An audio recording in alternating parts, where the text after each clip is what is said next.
2 ಪತ್ರಿಕೆಗಳಿರ್ತವೆ. 2ನೇ ಪತ್ರಿಕೆಯಲ್ಲಿ ಸ್ಟ್ಯಾಟ್ ಅಂತಕ್ಕಂಥದ್ದು ಕರೀತಾರೆ. ಅದರಲ್ಲಿ SS ಸೈನ್ಸು ಮತ್ತು ಗಣಿತ ಇರ್ತದೆ. ಸೈನ್ಸ್ನಿಂದ ಕೂಡ 35 ಪ್ರಶ್ನೆಗಳು ಇರ್ತವೆ. 1ನೇ ಸೆಮಿಸ್ಟರ್ 2ನೇ ಸೆಮಿಸ್ಟರ್ ಎಲ್ಲ ಪಾಠಗಳನ್ನು ಓದ್ಕೊಂಡು ಹೋಗಬೇಕು. ಇವತ್ತು ಬೆಳೆ ಉತ್ಪಾದನೆ ಮತ್ತು ನಿರ್ವಹಣೆ ಅಂತಕ್ಕಂಥ ಪಾಠದಲ್ಲಿ ಯಾವೆಲ್ಲ ನಿಮ್ಮ ಬಹು ಆಯ್ಕೆ ಪ್ರಶ್ನೆಗಳು ಬರ್ತಾವೆ ಅನ್ನೋದನ್ನು ವಿತ್ ಎಕ್ಸ್ಪ್ಲನೇಷನ್ ಆಗಿ ನಾನು ಏನು ಮಾಡ್ತೀನಿ ಹೇಳ್ತೀನಿ. ಸೋಷಿಯಲ್ ಸೈನ್ಸಲ್ಲಿ ಸಮಾಜ ವಿಜ್ಞಾನದಲ್ಲಿ ಈಗಾಗಲೇ ಮೊದಲ 2 ಪಾಠಗಳ ನೋಟ್ಸ್ಗಳನ್ನು ಇದೇ ಥರ ಹಾಕಿದ್ದೀನಿ. ತಾವು ನೋಡದೇ ಇದ್ದರೆ ವಿಡಿಯೋದ ಡಿಸ್ಕ್ರಿಪ್ಷನ್ ಬಾಕ್ಸ್ನಲ್ಲಿ NMMS ಪರೀಕ್ಷೆ 2023-24 ಅಂತ ಸಮಾಜ ವಿಜ್ಞಾನವನ್ನು ನೋಡಿ. ಸೊ ಮುಂದೆ NMMS ಪರೀಕ್ಷೆ 2023-24 ವಿಜ್ಞಾನ ಇದೆ, ಹಳೆಯ ವಿಡಿಯೋಗಳಿದ್ದಾವೆ, ಹೊಸ ವಿಡಿಯೋಗಳನ್ನ ಮುಂಬರ್ತಕ್ಕಂಥ ದಿನಗಳಲ್ಲಿ ಅಪ್ಲೋಡನ್ನು ಮಾಡ್ತೀನಿ. ಸೊ ಬಹಳಷ್ಟು ಅಪ್ಲೈಡ್ ಲೆವೆಲ್ ಕ್ವಶನ್ಸ್ಗಳನ್ನ ಇರೋದ್ರಿಂದ ನಾನು ನಿಮ್ಗೆ ಏನು ಮಾಡ್ತೀನಿ, ಏನೇನು ಓದಬೇಕು ಏನಿದೆ ಅನ್ನೋದನ್ನು ಹೇಳ್ತೀನಿ. ಇಷ್ಟು ನೋಡ್ಕೊಂಡು ಹೋದರೆ ಸಾಕು, ಬೇರೆ ಏನು ಓದೋ ಅವಶ್ಯಕತೆ ಇಲ್ಲ.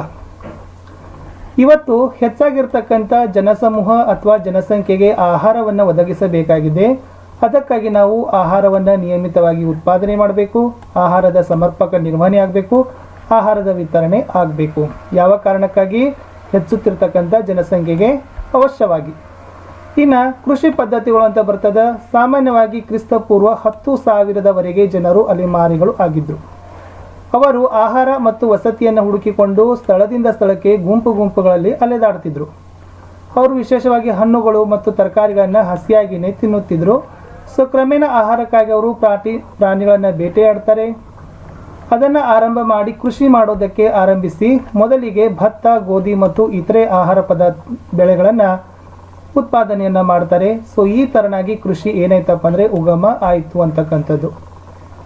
ಜನ ಗುಂಪುಗಟ್ಟಲೆ ಅಲದಾಡಿದ್ರು, ಹಣ್ಣು ತರಕಾರಿ ತಿಂದರು, ಪ್ರಾಣಿಗಳನ್ನು ಬೇಟೆಯಾಡಿದರು, ಆಮೇಲೆ ಬೆಳೆಗಳನ್ನು ಉತ್ಪಾದಿಸಿದರು. ಇದು ಕೃಷಿಯ ಉಗಮದ ಒಂದು ನಡೆದು ಬಂದ ಹಾದಿ. ಇಲ್ಲಿ ಒಂದೇ ಸ್ಥಳದಲ್ಲಿ ಒಂದೇ ರೀತಿ ಸಸ್ಯಗಳನ್ನು ದೊಡ್ಡ ಪ್ರಮಾಣದಲ್ಲಿ ಕೃಷಿ ಮಾಡೋದಕ್ಕೆ ಬೆಳೆ ಅಂತ ಕರೀತಾರೆ.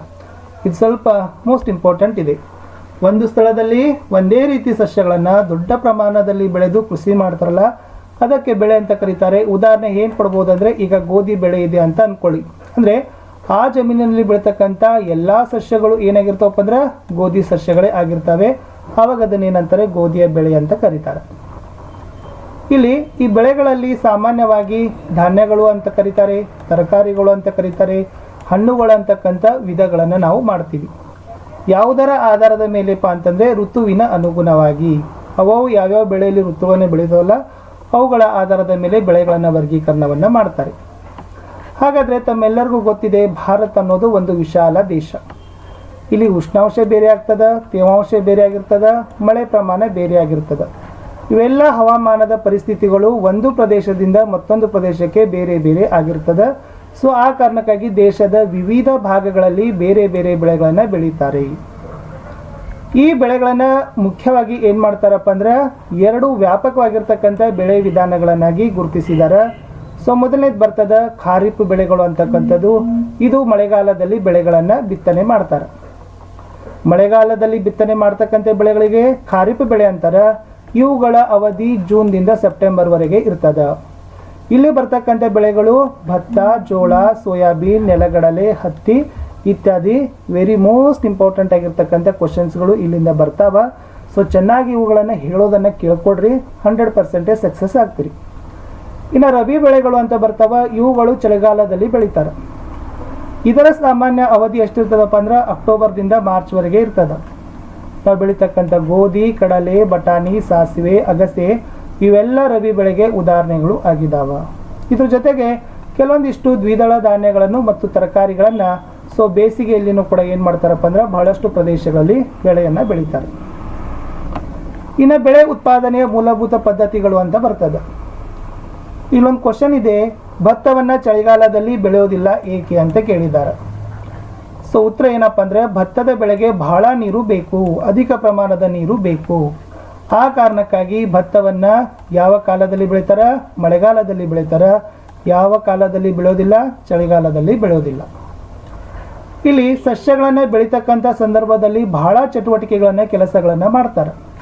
ಅದನ್ನೇ ಕೃಷಿ ಪದ್ಧತಿಗಳು ಅಂತ ಕರೀತಾರೆ.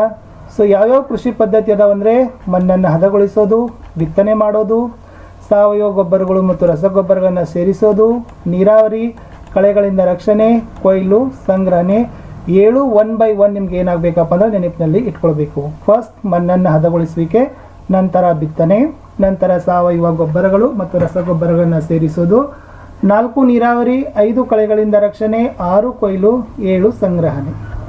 ಈಗ ಮೊದಲಿಗೆ ನಾವು ಮಣ್ಣನ್ನು ಹದಗೊಳಿಸುವಿಕೆ ಬಗ್ಗೆ ನೋಡೋಣ. ಇಲ್ಲಿ ಯಾವುದೇ ಒಂದು ಬೆಳೆಗಳನ್ನು ಬೆಳೀತಕ್ಕಂಥ ಮೊದಲು ಮಣ್ಣನ್ನು ಹದಗೊಳಿಸೋದು ಕೃಷಿಯ ಮೊದಲ ಹಂತ. ನೆನಪಿನಲ್ಲಿ ಇಟ್ಕೊಳ್ರಿ, ಕೃಷಿಯ ಮೊದಲ ಹಂತನೇ ಮಣ್ಣನ್ನು ಹದ ಮಾಡೋದು. ಯಾಕಂದರೆ ಈ ಮಣ್ಣನ್ನು ತಿರುವಿ ಹಾಕೋದು ಮತ್ತು ಅದನ್ನು ಸಡಿಲಗೊಳಿಸ್ತಕ್ಕಂಥ ಕೆಲಸ ಮೊದಲು ಆಗಬೇಕು. ಈ ಕೆಲಸ ಮಾಡೋದ್ರಿಂದ ಬೇರುಗಳು ಮಣ್ಣಿನ ಆಳಕ್ಕೆ ಇಳಿತವೆ. ಬೇರುಗಳು ಅತ್ಯಂತ ಆಳಕ್ಕೆ ಹೋದರೂ ಸಡಿಲಾದ ಮಣ್ಣು ಅವುಗಳ ಸುಲಭ ಉಸಿರಾಟಕ್ಕೆ ಅನುಕೂಲ ಮಾಡ್ತದೆ. ನೋಡ್ರಿ, ಸಸ್ಯಗಳ ಸುಲಭ ಉಸಿರಾಟಕ್ಕೆ ಮಣ್ಣಿನ ಹದ ಮಾಡ್ತಕ್ಕಂಥ ಕೆಲಸ ಅತಿ ಇಂಪಾರ್ಟೆಂಟ್ ಇದೆ. ಮುಂದೆ ಈ ಸಡಿಲವಾದ ಮಣ್ಣು ಏನು ಮಾಡ್ತಾವಪ್ಪ ಅಂದ್ರೆ ಎರೆಹುಳು ಮತ್ತು ಸೂಕ್ಷ್ಮ ಜೀವಿಗಳ ಬೆಳವಣಿಗೆಗೆ ಸಹಾಯವನ್ನು ಮಾಡ್ತದೆ. ಸೊ ನಿಮಗೆ ಗೊತ್ತಿದೆ, ಎರೆಹುಳನ್ನು ಏನಂತ ಕರೀತಾರೆ? ರೈತನ ಮಿತ್ರ ಅಂತ ಕರೀತಾರೆ. ಯಾಕಪ್ಪ ಅಂದ್ರೆ ಇದು ಮಣ್ಣನ್ನು ತಿರುವಿ ಹಾಕಿ ಸಡಿಲವನ್ನು ಗೊಳಿಸ್ತದ ಮತ್ತು ಆ ಮಣ್ಣಿಗೆ ಹುಮ್ಮಸ್ಸನ್ನು ಸೇರಿಸ್ತದ. ಯಾವುದು? ಎರೆಹುಳು. Very very important. ಈ ಕ್ವಶನ್ ಲಾಸ್ಟ್ ಸರಿ ಏನಾಗಿತ್ತಪ್ಪ ಅಂದ್ರೆ ಬಂದಿತ್ತು. ಇನ್ನು ಸತ್ತ ಸಸ್ಯಗಳಾಗಿರಬಹುದು ಮತ್ತು ಪ್ರಾಣಿಗಳು ಮಣ್ಣಿನಲ್ಲಿರುವ ಸೂಕ್ಷ್ಮ ಜೀವಿಗಳಿಂದ ವಿಘಟನೆಗೆ ಒಳಗಾಗ್ತವೆ. ಹೀಗೆ ಸತ್ತ ಜೀವಿಗಳಲ್ಲಿದ್ದ ಅನೇಕ ಪೋಷಕಾಂಶಗಳು ಮರಳಿ ಮಣ್ಣಿಗೆ ಸೇರಿಸಲ್ಪಡ್ತವೆ. ಈ ಪೋಷಕಾಂಶಗಳು ಪುನಃ ಸಸ್ಯಗಳಿಂದ ಹೀರಲ್ಪಡ್ತವೆ. ಮಣ್ಣನ್ನು ತಿರುವಿ ಹಾಕಿ ಸಡಿಲ ಮಾಡ್ತಕ್ಕಂಥ ಕೆಲಸಕ್ಕೆ ಉಳುಮೆ ಮಾಡೋದು ಅಂತ ಕರೀತಾರೆ. ಹಾಗಾದ್ರೆ ಉಳುಮೆ ಮಾಡಲಿಕ್ಕೆ ನೇಗಿಲನ್ನು ಏನು ಮಾಡ್ತಾರಪ್ಪ ಅಂದ್ರೆ ಬಳಸ್ತಾರೆ. ಈ ನೇಗಿಲಗಳು ಮರ ಅಥವಾ ಕಬ್ಬಿಣದಿಂದ ಏನಾಗಿರ್ತಾರಪ್ಪ ಅಂದ್ರೆ ಮಾಡಿರ್ತಾರೆ. ಒಂದು ವೇಳೆ ಮಣ್ಣು ಬಹಳಷ್ಟು ಒಣಗಿದ್ದರೆ ಸೊ ಉಳುಮೆ ಮಾಡುವ ಮೊದಲು ಏನು ಮಾಡ್ತಾರೆ? ಆ ಮಣ್ಣಿಗೆ ನೀರನ್ನು ಹಾಯಿಸ್ತಕ್ಕಂಥ ಕೆಲಸವನ್ನು ಮಾಡ್ತಾರೆ. ಇಲ್ಲಿ ಉಳುಮೆ ಮಾಡಿದ ಜಮೀನು ಮಣ್ಣಿನ ದೊಡ್ಡ ದೊಡ್ಡ ಉಂಡೆಗಳು ಇರ್ತಾವೆ. ಆ ಮಣ್ಣಿನ ದೊಡ್ಡ ದೊಡ್ಡ ಉಂಡೆಗಳಿಗೆ ಏನಂತ ಕರೀತಾರಪ್ಪ ಅಂದ್ರೆ ಹೆಂಟೆಗಳು ಅಂತ ಕರೀತಾರೆ. ಈ ಹೆಂಟೆಗಳನ್ನು ಸಹಿತ ಹೊಡಿತಕ್ಕಂಥದ್ದು ಮುಖ್ಯ ಕೆಲಸ ಆಗಿರ್ತದೆ. ಇತ್ತೀಚೆಗೆ ಬಿತ್ತನೆಯನ್ನು ಮಾಡಲಿಕ್ಕೆ ಮತ್ತು ನೀರಾವರಿ ಉದ್ದೇಶಗಳಿಗಾಗಿ ಜಮೀನನ್ನು ಮಟ್ಟವನ್ನು ಮಾಡ್ತಾರೆ, ಸಮತಲವನ್ನು ಮಾಡ್ತಾರೆ. ಸೊ ಅದಕ್ಕಾಗಿ ಲೆವೆಲರ್ಗಳನ್ನು ಉಪಯೋಗಿಸ್ತಾರೆ. ವೆರಿ ವೆರಿ ಇಂಪಾರ್ಟೆಂಟ್ ಇದೆ. ಲೆವೆಲರ್ ಯಾಕೆ ಉಪಯೋಗಿಸ್ತಾರೆ? ಬಿತ್ತನೆ ಮಾಡ್ತಾರೆ, ಜಮೀನನ್ನು ಮಟ್ಟವನ್ನು ಮಾಡುವ ಸಲುವಾಗಿ. ಈ ಉಪಕರಣದ ಸಹಾಯದಿಂದ ಮಣ್ಣನ್ನು ಮಟ್ಟು ಮಾಡ್ತಾರೆ. ಜೊತೆಗೆ ಉಳುಮೆಗೆ ಮೊದಲು ಮಣ್ಣಿಗೆ ಗೊಬ್ಬರವನ್ನು ಹಾಕ್ತಾರೆ. ಈ ಗೊಬ್ಬರ ಮಣ್ಣಿನೊಂದಿಗೆ ಸರಿಯಾಗಿ ಮಿಶ್ರಣವಾಗಲು ಉಳುಮೆ ಸಹಾಯ ಮಾಡ್ತದೆ. ಬಿತ್ತನೆಗೆ ಮೊದಲು ಮಣ್ಣನ್ನು ತೇವಪೂರಿತವನ್ನಾಗಿ ಮಾಡಬೇಕಾಗ್ತದೆ. ಇಲ್ಲಿ ಕೃಷಿ ಉಪಕರಣಗಳು ಅಂತ ಕೆಲವೊಂದಿಷ್ಟು ಬರ್ತವೆ. ಇಲ್ಲಿ ಹೆಚ್ಚಿನ ಇಳುವರಿಯನ್ನು ಪಡಿಬೇಕಾದ್ರೆ ಬಿತ್ತನೆ ಮಾಡುವ ಮೊದಲು ಮಣ್ಣನ್ನು ಸಣ್ಣ ಕಣಗಳ ಗಾತ್ರಕ್ಕೆ ಪುಡಿ ಮಾಡಬೇಕು. ಆವಾಗ ಈ ಕೆಲವು ಸಲಕರಣೆಗಳ ಸಹಾಯದಿಂದ ಏನು ಮಾಡ್ತಾರಪ್ಪ ಅಂದ್ರೆ ಮಣ್ಣನ್ನು ಪುಡಿ ಮಾಡ್ತಾರೆ. ಸೊ ಇದಕ್ಕಾಗಿ ಬಹಳಷ್ಟು ಉಪಕರಣಗಳನ್ನು ಬಳಸ್ತಾರೆ. ನೇಗಿಲು ಬಳಸ್ತಾರೆ, ಎಡೆಕುಂಟೆ ಬಳಸ್ತಾರೆ, ಕಲ್ಟಿವೇಟರ್ಗಳನ್ನು ಬಳಸ್ತಾರೆ. ಯಾಕೆ? ಮಣ್ಣನ್ನು ಸಣ್ಣ ಕಣಗಳ ಗಾತ್ರಕ್ಕೆ ಪುಡಿ ಮಾಡುವ ಸಲುವಾಗಿ ಬಳಸ್ತಕ್ಕಂಥ ಸಾಧನಗಳು ನೇಗಿಲು, ಎಡೆಕುಂಟೆ, ಕಲ್ಟಿವೇಟರ್. ನೇಗಿಲಿನ ಬಗ್ಗೆ ನೋಡೋಣ. ನೇಗಿಲಿನ ಮುಖ್ಯ ಕೆಲಸ ಮಣ್ಣನ್ನು ಉಳುಮೆ ಮಾಡೋದು, ಬೆಳೆಗಳಿಗೆ ಗೊಬ್ಬರಗಳನ್ನು ಹಾಕೋದು, ಕಳೆಗಳನ್ನು ತೆಗೆಯೋದು, ಮಣ್ಣನ್ನು ಪುಡಿ ಮಾಡೋದು. ಈ 3 ಕೆಲಸ ಏನಪ್ಪ ಅಂದರೆ ನೇಗಿಲಿನ ಕೆಲಸ. ಈ ಕೆಲಸ ಅಂದರೆ ನೇಗಿಲನ್ನು ಅನಾದಿ ಕಾಲದಿಂದಲೂ ಕೂಡ ಬಳಸ್ತಾನೆ ಬಂದಿದ್ದೀವಿ. ಇದನ್ನು ಮರದಿಂದ ಮಾಡಿರ್ತಾರೆ. ಎತ್ತು ಅಥವಾ ಇತರೆ ಪ್ರಾಣಿಗಳ ಸಹಾಯದಿಂದ, ಉದಾಹರಣೆ ಕುದುರೆ, ಒಂಟೆಗಳ ಸಹಾಯದಿಂದ ಈ ನೇಗಿಲವನ್ನು ಎಳಿತಾರೆ. ಈ ನೇಗಿಲ ಅಂತಕ್ಕಂಥದ್ದು ಬಹಳಷ್ಟು ಬಲಿಷ್ಠ ಇರ್ತದೆ. ತ್ರಿಕೋನಾಕಾರದಲ್ಲಿರ್ತಕ್ಕಂಥ ಕಬ್ಬಿಣದ ಚೂರನ್ನು ಹೊಂದಿರ್ತದ. ಸೊ ಇದಕ್ಕೆ ನೇಗಿಲಿನ ಕುಳ ಅಂತ ಕರೀತಾರೆ. ಇನ್ನು ಈ ನೇಗಿಲಿಗೆ ಉದ್ದನೆಯ ಮರದ ತುಂಡನ್ನು ಏನು ಮಾಡಿರ್ತಾರಪ್ಪ ಅಂದ್ರೆ ಹಾಕಿರ್ತಾರೆ. ಅದನ್ನು ಈಚು ಅಂತ ಕರೀತಾರೆ. ಏನಂತಾರೆ? ಈಚು. ಈಚೆ ನೇಗಿಲಿನ ಮುಖ್ಯ ಭಾಗ. ಈ ಈಚಿನ ಒಂದು ತುದಿಯಲ್ಲಿ ಹಿಡಿಕೆ ಇರ್ತದ, ಇನ್ನೊಂದು ತುದಿಯನ್ನು ಎತ್ತುಗಳ ಕುತ್ತಿಗೆಯ ಮೇಲಿಡುವ ನೊಗಕ್ಕೆ ಕಟ್ಟಿರ್ತಾರೆ. ಸಾಮಾನ್ಯವಾಗಿ ಒಂದು ಜೊತೆ ಎತ್ತು ಮತ್ತು ಒಬ್ಬ ಮನುಷ್ಯ ಸುಲಭವಾಗಿ ನೇಗಿಲನ್ನು ಏನು ಮಾಡ್ತಾರಪ್ಪ ಅಂದ್ರೆ ಬಳಕೆಯನ್ನು. ಇತ್ತೀಚಿನ ದಿನಗಳಲ್ಲಿ ಕಬ್ಬಿಣದ ನೇಗಿಲಗಳು ಸ್ಥಳೀಯವಾಗಿ ದೊರಕತಕ್ಕಂಥ ಮರದ ನೇಗಿಲಿಗಳನ್ನು ಏನು ಮಾಡ್ತಾರಪ್ಪ ಅಂದ್ರೆ ಬದಲಾವಣೆಯನ್ನು ಮಾಡ್ತಾ ಇದ್ದಾರೆ. ಇನ್ನು ಮುಂದೆ ಎಡೆಕುಂಟೆ ಅಂತ ಬರ್ತದೆ. ಸೊ ಇದು ಕೂಡ ಬಹಳಷ್ಟು ಒಂದು ಸರಳವಾದ ಉಪಕರಣ. ಇದರ ಮುಖ್ಯ ಕೆಲಸ ಕಳೆಗಳನ್ನು ತೆಗೆಯೋದು, ಮಣ್ಣನ್ನು ಸಡಿಲವನ್ನು ಮಾಡೋದು. ಈ ಎಡೆಕುಂಟೆ ಮರ ಅಥವಾ ಕಬ್ಬಿಣದಿಂದಾದ ಉದ್ದನೆಯ ತುಂಡು ಏನಾಗಿರ್ತದಪ್ಪ ಅಂದ್ರೆ ಹೊಂದಿರ್ತದೆ. ಅಗಲವಾದ ಬಲಯುತವಾದ ಒಂದು ಕಬ್ಬಿಣದ ತಟ್ಟೆಯಂಥ ರಚನೆಯನ್ನು ಈ ಎಡೆಕುಂಟೆ ಇರ್ತದೆ. ಅದನ್ನು ಒಂದು ತುದಿಯಲ್ಲಿ ಅಳವಡಿಕೆಯನ್ನು ಮಾಡಿರ್ತಾರೆ. ಇದು ಮುಖ್ಯವಾಗಿ ಬ್ಲೇಡ್ನಂತೆ ಕೆಲಸ ಮಾಡ್ತದೆ. ಇದು ಸಹ ಪ್ರಾಣಿಗಳಿಂದ ಏನು ಮಾಡ್ತಾರಪ್ಪ ಅಂದರೆ ಎಳಿತಾರೆ. ಇನ್ನು ಕಲ್ಟಿವೇಟರ್ ಅಂತ ಬರ್ತದೆ, ಇದನ್ನು ಟ್ರ್ಯಾಕ್ಟರ್ನಿಂದ ಎಳಿತಾರೆ. ಇದು ಕೂಡ ಉಳುಮೆ ಮಾಡಲಿಕ್ಕೆ ಸಹಾಯವನ್ನು ಮಾಡ್ತದೆ. ಈ ಕಲ್ಟಿವೇಟರ್ ಬಳಸೋದ್ರಿಂದ ದೈಹಿಕ ಶ್ರಮ ಮತ್ತು ಸಮಯ ಎರಡೂ ಕೂಡ ಉಳಿತಾಯ ಆಗ್ತದೆ. ಇನ್ನು ಬಿತ್ತನೆಯ ಬೆಳೆ ಉತ್ಪಾದನೆ ಅತ್ಯಂತ ಪ್ರಮುಖವಾಗಿರ್ತಕ್ಕಂಥ ಭಾಗ. ಈ ಬಿತ್ತನೆಗೆ ಮೊದಲು ಒಳ್ಳೆಯ ತಳಿಯ ಆರೋಗ್ಯಕರ ಸ್ವಚ್ಛ ಉತ್ತಮ ಗುಣಮಟ್ಟದ ಬೀಜಗಳನ್ನು ಆಯ್ಕೆ ಮಾಡಬೇಕು. ಸಾಮಾನ್ಯವಾಗಿ ರೈತರು ಏನು ಮಾಡ್ತಾರೆ, ಅಧಿಕ ಇಳುವರಿಯನ್ನು ಪಡೆಯುವ ಸಲುವಾಗಿ ಬೀಜಗಳ ಬಳಕೆಗೆ, ಉತ್ತಮ ಬೀಜಗಳ ಬಳಕೆಗೆ ಹೆಚ್ಚಿನ ಆದ್ಯತೆಯನ್ನು ಅವರು ಕೊಡ್ತಾರೆ. ಹಾಗಾದರೆ ಇಲ್ಲಿ ಬೀಜಗಳು ಉತ್ತಮನೋ ಮತ್ತು ಬಲಿಷ್ಠನೋ ಅಂತ ಹಾನಿಗೊಳಗಾಗಿದೆಯೋ ಅನ್ನೋದನ್ನು ಒಂದು ಪ್ರಯೋಗದ ಮೂಲಕ ನೀವು ಅದನ್ನು ಏನು ಮಾಡ್ಬೋದು, ಕಂಡುಹಿಡಿಬೋದು. ಒಂದು ಲೋಟ ನೀರು ತಗೋಬೇಕು, ಒಂದು ಲೋಟ ನೀರಿನಲ್ಲಿ ಬೀಜಗಳನ್ನು ಹಾಕಬೇಕು. ಇಲ್ಲಿ ಆ ಬೀಜಗಳು ನೀರಿನ ಮೇಲೆ ತೇಲಿದ್ರೆ, ನೋಡಿ ಲೋಟದಲ್ಲಿ ಹಾಕಿರ್ತಕ್ಕಂಥ ನೀರಿನಲ್ಲಿ ಬೀಜ ಹಾಕಿರ್ತೀವಿ, ಆ ಬೀಜ ನೀರಿನಲ್ಲಿ ತೇಲಿದ್ರೆ ಏನಾಗ್ತದಪ್ಪ ಅಂದ್ರೆ ಅವು ಹಾನಿಗೊಳಗಾದ ಬೀಜಗಳು ಅಂತ ಕರಿತೀವಿ. ಯಾಕಂದರೆ ಅವು ಟೊಳ್ಳಾಗಿರ್ತವೆ, ಹಗುರವಾಗಿರ್ತವೆ. ಆ ಕಾರಣಕ್ಕಾಗಿ ಅವು ಏನು ಮಾಡ್ತಾವಪ್ಪ ಅಂದ್ರೆ ನೀರಿನ ಮೇಲೆ ತೇಲ್ತವೆ. ನೀರಿನ ಮೇಲೆ ತೇಲುವ ಬೀಜಗಳು ಹಾನಿಗೊಳಗಾದ ಬೀಜಗಳು. ಆಮೇಲೆ ನೀರಿನ ಲೋಟದ ಕೆಳಕ್ಕೆ ಏನಿರ್ತಾವಲ್ಲ ಅವು ಉತ್ತಮವಾಗಿರ್ತಕ್ಕಂಥ ಬೀಜಗಳು ಅಂತ ನಾವು ಏನು ಮಾಡ್ತೀವಪ್ಪ ಅಂದ್ರೆ ಬೀಜಗಳ ಆಯ್ಕೆಯನ್ನು ಬೀಜ ಮಾಡುವಾಗ ನಾವು ಸ್ವಲ್ಪ ನೆನಪಿನಲ್ಲಿ ಇಟ್ಕೊಳ್ಬೇಕು. ಇನ್ನು ಸಾಂಪ್ರದಾಯಿಕ ಸಲಕರಣೆ ಬರ್ತದೆ. ಬಿತ್ತನೆಗೆ ಬಳಸ್ತಕ್ಕಂಥ ಸಾಂಪ್ರದಾಯಿಕ ಸಲಕರಣೆಯು ಒಂದು ಅಲಿಕೆಯ ಆಕಾರದಲ್ಲಿರುವ ಕೂರಿಗೆ ಅಂತ ಕರೀತಾರೆ. ಇದು ಆಲಿಕೆಯ ಆಕಾರದಲ್ಲಿ ಇರ್ತದೆ ಕೂರಿಗೆ. ಈ ಬೀಜಗಳನ್ನು ಕೂರಿಗೆಯ ಆಲಿಕೆಯಂಥ ಭಾಗಗಳಲ್ಲಿ ಏನು ಮಾಡ್ತಾರಪ್ಪ ಅಂದ್ರೆ ತುಂಬುತ್ತಾರೆ. ಅದು ಚೂಪಾದ ತುದಿಗಳನ್ನು ಇರ್ತದೆ. 2 ಮತ್ತು 3 ಕೊಳವೆಗಳ ಮೂಲಕ ಕೆಳಗೆ ಬರ್ತದೆ. ಈ ತುದಿಗಳು ಮಣ್ಣಿನೊಳಕ್ಕೆ ಚುಚ್ಚಿ ಬೀಜಗಳನ್ನು ಚುಚ್ಚತಕ್ಕಂಥ ಕೆಲಸವನ್ನು ಕೂರಿಗೆ ಸಹಾಯದಿಂದ ಮಾಡ್ತಾರೆ. ಇನ್ನು ಯಾಂತ್ರಿಕ ಕೂರಿಗೆ ಅಂತ ಹೊಸದಾಗಿ ಏನು ಮಾಡಿದಾರಪ್ಪ ಅಂದ್ರೆ ವಿಜ್ಞಾನದ ಸಹಾಯದಿಂದ ಸಂಶೋಧನೆ ಮಾಡಿದ್ದಾರೆ. ಇದನ್ನು ಟ್ರ್ಯಾಕ್ಟರ್ ಸಹಾಯದಿಂದ ಬಳಸ್ತಾರೆ. ಇದನ್ನ ಮುಖ್ಯ ಉದ್ದೇಶ ಬಿತ್ತನೆಯನ್ನು ಮಾಡೋದು. ಅಂದರೆ ಈ ಯಾಂತ್ರಿಕ ಕೂರಿಗೆಗಳನ್ನು ಬಳಸೋದ್ರಿಂದ ಸರಿಯಾದ ಆಳದಲ್ಲಿ ಮತ್ತು ಒಂದೇ ರೀತಿಯ ಅಂತರದಲ್ಲಿ ಬೀಜಗಳನ್ನು ಬಿತ್ತನೆ ಆಗ್ತದೆ. ಬಿತ್ತನೆಯ ನಂತರ ಬೀಜಗಳು ಮಣ್ಣಿನಿಂದ ಮುಚ್ಚಿರೋದನ್ನು ಇದೇನೋ ಮಾಡ್ತದಪ್ಪ ಅಂದ್ರೆ ಯಂತ್ರ ಖಾತ್ರಿ ಪಡಿಸ್ತದೆ. ಈ ಪಕ್ಷಿಗಳು ಬೀಜಗಳನ್ನು ತಿನ್ನದಂತೆ ಇದು ಏನಾಗಿ ಮಾಡ್ತದೆ, ಯಾಂತ್ರಿಕ ಕೂರಿಗೆ ಕೆಲಸ ಮಾಡ್ತದೆ. ಈ ಯಾಂತ್ರಿಕ ಕೂರಿಗೆಯಿಂದ ಮಾಡ್ತಕ್ಕಂಥ ಬಿತ್ತನೆ ಇದು ಕೂಡ ಶ್ರಮ ಮತ್ತು ಸಮಯವನ್ನು ಉಳಿತಾಯ ಮಾಡ್ತದೆ ಅಂತಕ್ಕಂಥದ್ದು ಇಂಪಾರ್ಟೆಂಟ್ ಇತ್ತು.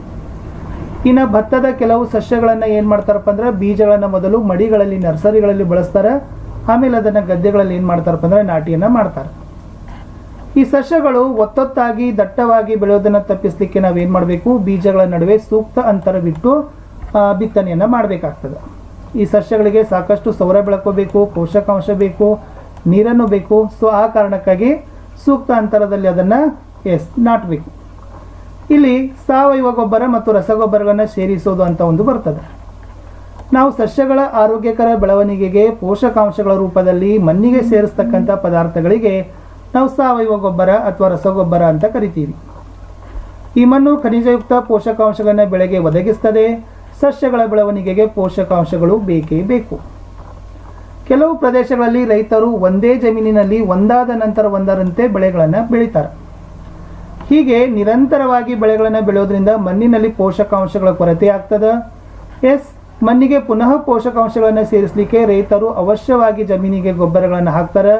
ಇದಕ್ಕೆ ಗೊಬ್ಬರ ನೀಡುವಿಕೆ ಅಂತ ಕರೀತಾರೆ. ಅಸಮರ್ಪಕ ಮತ್ತು ಕಡಿಮೆ ಗೊಬ್ಬರ ನೀಡುವಿಕೆ ಸಸ್ಯಗಳ ದುರ್ಬಲ ಬೆಳವಣಿಗೆಗೆ ಕಾರಣ ಆಗಿ ಹೋಗ್ತದೆ. ಈ ಗೊಬ್ಬರ ಅಂತಕ್ಕಂಥದ್ದು ಒಂದು ಸಾವಯವ ಪದಾರ್ಥ. ಇದು ಸಸ್ಯ ಮತ್ತು ಪ್ರಾಣಿಗಳ ತ್ಯಾಜ್ಯಗಳಿಂದ ವಿಘಟನೆಗಳಿಂದ ಏನು ಮಾಡ್ತೀವಿ, ಗೊಬ್ಬರವನ್ನು ಪಡಿತೀವಿ. ಇಲ್ಲಿ ರೈತರು ಸಸ್ಯ ಮತ್ತು ಪ್ರಾಣಿಗಳ ತ್ಯಾಜ್ಯಗಳನ್ನು ಬಯಲು ಪ್ರದೇಶಗಳ ಗುಂಡಿಗಳಲ್ಲಿ ರಾಶಿ ಹಾಕಿ ವಿಘಟನೆ ಮಾಡಲಿಕ್ಕೆ ಬಿಡ್ತಾರೆ. ಈ ಕೆಲವು ಸೂಕ್ಷ್ಮ ಜೀವಿಗಳು ವಿಘಟನೆ ಕ್ರಿಯೆಯನ್ನು ಮಾಡ್ತವೆ. ವಿಘಟನೆ ಹೊಂದಿದ ಪದಾರ್ಥವನ್ನು ಸಾವಯವ ಗೊಬ್ಬರವಾಗಿ ಅವು ಏನಾಗ್ತಾವಪ್ಪ ಅಂದ್ರೆ ಪರಿವರ್ತನೆಯನ್ನು ಮಾಡ್ತಾವೆ. ಈ ರಸಗೊಬ್ಬರಗಳನ್ನು ಕಾರ್ಖಾನೆಗಳಲ್ಲಿ ಉತ್ಪಾದನೆ ಮಾಡ್ತಾರೆ. ವಿಶೇಷವಾಗಿ ಯೂರಿಯಾ ಹಾಕ್ತಾರೆ, ಅಮೋನಿಯಾ ಹಾಕ್ತಾರೆ, ಸೀಟ್, ಸೂಪರ್ ಫಾಸ್ಫೇಟ್, ಪೊಟ್ಯಾಶ್ ಅಂತ ಹಾಕ್ತಾರೆ. ಒಂದು NPK ಅನ್ನೋದು ನೆನಪಿನಲ್ಲಿ ಇಟ್ಕೊಳ್ರಿ. NPK ಅಂದ್ರೆ nitrogen, phosphorus, potassium, very most important. NPK ವಿಸ್ತರಿಸಿ ಬರಲಿಕ್ಕೆ ನಿಮಗೆ ಕೇಳ್ಬೋದು. ಇದು ಒಂದು ರಸಗೊಬ್ಬರ. ನೈಟ್ರೋಜನ್, ಫಾಸ್ಫರಸ್ ಮತ್ತು ಪೊಟ್ಯಾಷಿಯಂ ಅಂತ ಕರೀತಾರೆ. ಈ ರಸಗೊಬ್ಬರಗಳ ಬಳಕೆ ಗೋಧಿ, ಭತ್ತ, ಜೋಳ ಬೆಳೆಗಳ ಅಧಿಕ ಇಳುವರಿಗೆ ಸಹಕಾರಿಯಾಗಿದೆ. ರಸಗೊಬ್ಬರಗಳ ಅಧಿಕ ಬೆಳವಣಿಗೆಯಿಂದ ಮಣ್ಣಿನ ಫಲವತ್ತತೆ ಕಡಿಮೆ ಆಗ್ತದೆ. ಇಳುವರಿ ಹೆಚ್ಚಾಗ್ತದೆ, ಬಟ್ ಮಣ್ಣಿನ ಫಲವತ್ತತೆ ಕಡಿಮೆ ಆಗ್ತದೆ. ಇನ್ನೊಂದು ಹೇಳ್ತಾರೆ, ರಸಗೊಬ್ಬರಗಳಿಂದ ಜಲಮಾಲಿನ್ಯ ಆಗ್ತದೆ. ಈ ಮಣ್ಣಿನ ಫಲವತ್ತತೆಯನ್ನು ಕಾಪಾಡೋ ಸಲುವಾಗಿ ನಾವು ರಸಗೊಬ್ಬರಗಳನ್ನು ಬಿಡಬೇಕು, ಸಾವಯವ ಗೊಬ್ಬರಗಳನ್ನು ಬಳಕೆಯನ್ನು ಮಾಡಬೇಕು. ಇನ್ನು ಮುಂದೆ ಈ ಸಾವಯವ ಗೊಬ್ಬರಗಳ ಬಳಕೆ ಮಣ್ಣಿನ ಸಂರಚನೆ ಮತ್ತು ಅದರ ನೀರು ಹಿಡಿದಿಟ್ಟುಕೊಳ್ತಕ್ಕಂಥ ಸಾಮರ್ಥ್ಯ ಉತ್ತಮವನ್ನು ಪಡಿಸ್ತದೆ. ಇದು ಮಣ್ಣಿಗೆ ಎಲ್ಲ ರೀತಿ ಪೋಷಕಾಂಶಗಳನ್ನು ಮರುಭರ್ತಿ ಮಾಡಲಿಕ್ಕೆ ಸಾವಯವ ಗೊಬ್ಬರಗಳು ಸಹಕಾರಿಯನ್ನು ಮಾಡ್ತವೆ. ಇಲ್ಲಿ ಬೆಳೆ ಸರದಿ ಪದ್ಧತಿ ಅಂತ ಒಂದು ಬರ್ತದೆ. ಅಂದ್ರೆ ಮಣ್ಣಿಗೆ ಎಲ್ಲಾ ರೀತಿ ಪೋಷಕಾಂಶಗಳನ್ನ ಮರುಭರ್ತಿ ಮಾಡ್ತಕ್ಕಂಥ ಕೆಲಸವೇ ಬೆಳೆ ಸರದಿ ಪದ್ಧತಿ ಅಂತ ಹೇಳ್ತಾರೆ. ಇಲ್ಲಿ ವಿಭಿನ್ನ ಬೆಳೆಗಳನ್ನ ಒಂದಾದ ನಂತರ ಒಂದರಂತೆ ಬೆಳಿತಾರ. ಆಮೇಲೆ ಇಲ್ಲಿ ಏನ್ ಮಾಡ್ತಾರಪ್ಪ ಅಂದ್ರೆ ಬೆಳೆಗಳನ್ನ ಮಾಡ್ತಕ್ಕಂಥ ಕೆಲಸವನ್ನ ಅದು ಮಾಡ್ತಾರೆ. ಸೊ ಉತ್ತರ ಭಾರತದಲ್ಲಿ ರೈತರು ಲೆಗುಮ್ ಸಸ್ಯಗಳನ್ನ ಏನ್ ಮಾಡ್ತಾರಪ್ಪ ಅಂದ್ರೆ ಮೇವಿನ ಬೆಳೆಯಾಗಿ ಒಂದು ಋತುವಿನಲ್ಲಿ ಬೆಳಿತಿದ್ರು. ಸೊ ಮುಂದೆ ಇವೇ ಲೆಗುಮ್ ಸಸ್ಯಗಳನ್ನ ಅವ್ರು ಏನ್ ಮಾಡ್ತಾರಪ್ಪ ಅಂದ್ರೆ ಮುಂದಿನ ಋತುವಿನಲ್ಲಿ ಗೋಧಿಯನ್ನ ಬೆಳಿತಿದ್ರು. ಇದು ಮಣ್ಣಿಗೆ ನೈಟ್ರೋಜನ್ ಅನ್ನು ಮರುಭರ್ತಿ ಮಾಡಲಿಕ್ಕೆ ಸಹಾಯ ಮಾಡ್ತಿತ್ತು ಮತ್ತು ಈ ಪದ್ಧತಿಯನ್ನು ಅಳವಡಿಸಿಕೊಳ್ಳುವಂತೆ ರೈತರನ್ನ ಉತ್ತೇಜಿಸಲಾಗಿತ್ತು. ಸ್ವಲ್ಪ ನೆನಪಿಟ್ಕೊಡ್ರಿ, ಉತ್ತರ ಭಾರತದಲ್ಲಿ ರೈತರು ಲೆಗುಮ್ ಸಸ್ಯಗಳನ್ನ ಮೇವಿನ ಬೆಳೆಯಾಗಿ ಒಂದು ಋತುವಿನಲ್ಲಿ ಬೆಳಿತಿದ್ರು. ಬಟ್ ಮುಂದಿನ ಋತುವಿನಲ್ಲಿ ಅವ್ರು ಏನು ಬೆಳಿತಿದ್ರು, ಲೆಗುಮ್ ಸಸ್ಯ ಬೆಳಿತಿರ್ಲಿಲ್ಲ. ಅದರ ಬದಲಾಗಿ ಏನು ಬೆಳಿತಿದ್ರು, ಗೋಧಿಯನ್ನ ಬೆಳಿತಿದ್ರು. ಈ ತರ ಮಾಡೋದ್ರಿಂದ ಮಣ್ಣಿಗೆ ನೈಟ್ರೋಜನ್ ಮರುಭರ್ತಿ ಆಗ್ತಿತ್ತು, ಮತ್ತೆ ಇದೇನಾಗ್ತಿತ್ತಪ್ಪ ಅಂದ್ರೆ ಮಣ್ಣಿನ ಫಲವತ್ತತೆಯನ್ನು ಉತ್ತಮವನ್ನ ಪಡಿಸಿತ್ತು. ಇಲ್ಲಿ ರೈಸೋಬಿಯಂ ಇರ್ತದ. ಸೊ ರೈಸೋಬಿಯಂ ಇರ್ತಕ್ಕಂಥ ಬ್ಯಾಕ್ಟೀರಿಯಾ ಎಲ್ಲಿರ್ತಾವಪ್ಪ ಅಂದ್ರೆ ಲೆಗುಮಿನಸ್ ಸಸ್ಯಗಳ ಬೇರುಗಳಲ್ಲಿ ಇರ್ತಾವ.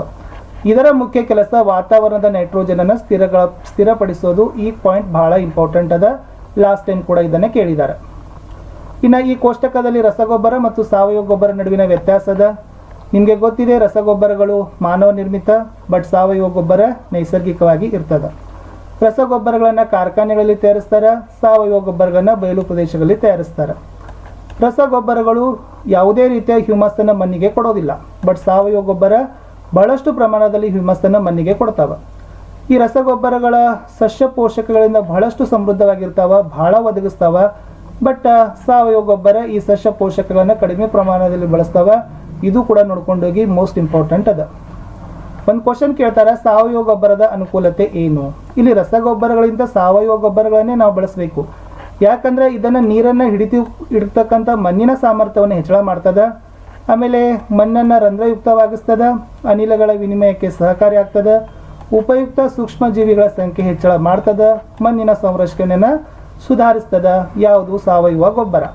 ಆ ಕಾರಣಕ್ಕಾಗಿ ನಾವೇನು ಮಾಡಬೇಕು, ರಸಗೊಬ್ಬರಗಳನ್ನು ಬಿಟ್ಟು ಸಾವಯವ ಗೊಬ್ಬರಗಳನ್ನೇ ಬಳಕೆ ಮಾಡಬೇಕು ಅನ್ನೋದು ಇಲ್ಲಿ ಹೇಳಿದ್ದಾರೆ. ಸೊ ಆಲ್ಮೋಸ್ಟ್ ನಾನು ಭಾಳ ಡೀಟೇಲ್ ಆಗಿ ಪಿನ್ ಟು ಪಿನ್ ಹೇಳಿದ್ದೀನಿ. ಚೆನ್ನಾಗಿ ಒಂದು 2-3 ಸರಿ ನೋಡಿಕೊಂಡು ನೋಟ್ಸ್ ಮಾಡ್ಕೊಂಡು ಹೋಗಿ, ಖಂಡಿತವಾಗಿ ನಿಮಗೆ ಅನುಕೂಲ ಆಗ್ತದೆ. ಎಸ್ಎಸ್ನ ವಿಡಿಯೋವನ್ನು ನೋಡಿ 2ನೇ ಪಾರ್ಟಲ್ಲಿ ಕೂಡ ಇದನ್ನೇ ಕಂಟಿನ್ಯೂ ಮಾಡ್ತೀನಿ. ಇಲ್ಲಿಯವರೆಗೆ ವಿಡಿಯೋ ವೀಕ್ಷಿಸಿದ್ದಕ್ಕಾಗಿ ಧನ್ಯವಾದಗಳು. ಟೇಕ್ ಕೇರ್, ಬಾಯ್.